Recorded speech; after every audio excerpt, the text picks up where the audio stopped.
Hello दोस्तों, भूमिका story world में आप सबका स्वागत है। आज की हमारी स्टोरी है आशीर्वाद या श्राप। स्वर्ग में भ्रमण कर रहे नारद जी ये देखकर बड़े हैरान थे कि धरती पर वह लोग तो बहुत खुश हैं जो धन के पीछे भागते हैं और वे लोग बड़े दुखी हैं जो भगवान की भक्ति करते हैं।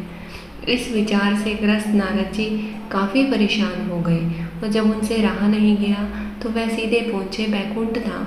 इस प्रश्न का समाधान पाने के लिए भगवान विष्णु के पास।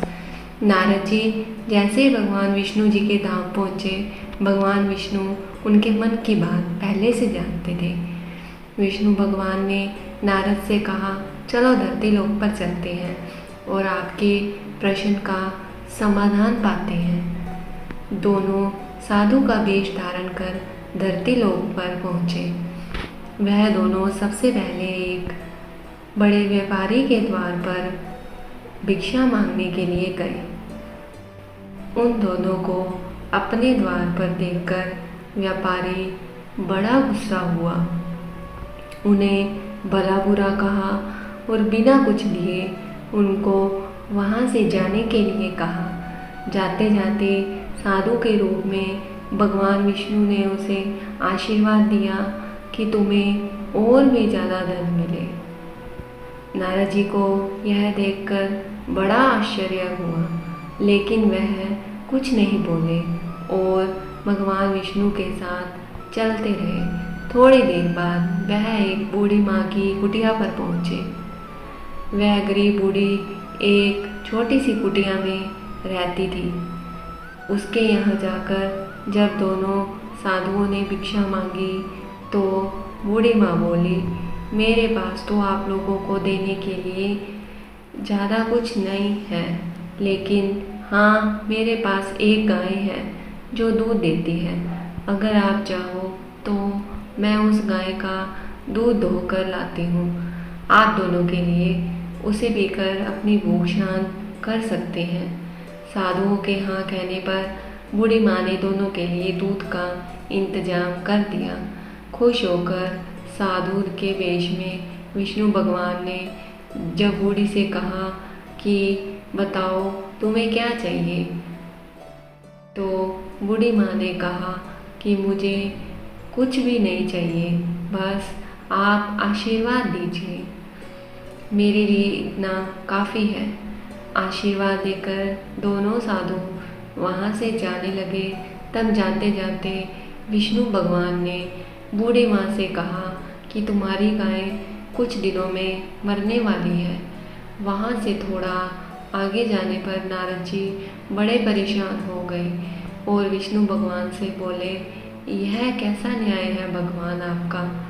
जिस व्यापारी ने हमारा इतना अपमान किया, हमें गालियाँ दी, आपने उसे और ज़्यादा धन पाने का आशीर्वाद दिया, और इस बूढ़ी माँ को जिसने हमारी इतनी सेवा की, हमारे लिए दूध की व्यवस्था की, उसे आप कहते हैं कि उसकी गाय जो कि उसके जीवन का आखिरी सहारा है वह भी मर जाएगी। ऐसा क्यों? नारद जी के सवालों को शांत करने के लिए भगवान जी ने चेहरे पर मुस्कान के साथ कहा कि मैंने उस व्यापारी को जो आशीर्वाद दिया, दरअसल वो उसके लिए शाप था। उस व्यापारी का मन पूरी तरह से धन कमाने में फंसा हुआ है, और अगर उसे और ज़्यादा धन मिलेगा तो वह आखिरी समय तक उसी धन के पीछे भागता रहेगा और अगले जन्म में सांप बनकर उसके पास कुंडली मारकर बैठा रहेगा। और रही उस बूढ़ी माँ की बात, तो बूढ़ी माँ का पूरा ध्यान अच्छे कामों में और भगवान भक्ति में था।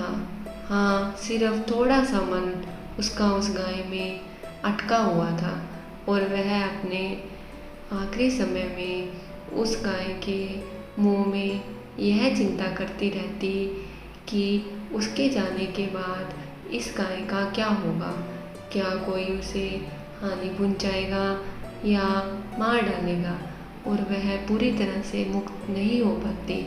बस यही कारण था कि मैं चाहता हूँ कि आखिरी समय में उसका ध्यान पूरी तरह मेरी तरफ रहे, ना कि उस गाय की तरफ। भगवान विष्णु के समझाने के बाद और इस पूरी घटना के बाद नारद जी का मन पूरी तरह से शांत हो गया और वह खुशी खुशी स्वर्ग लोक लौट आए।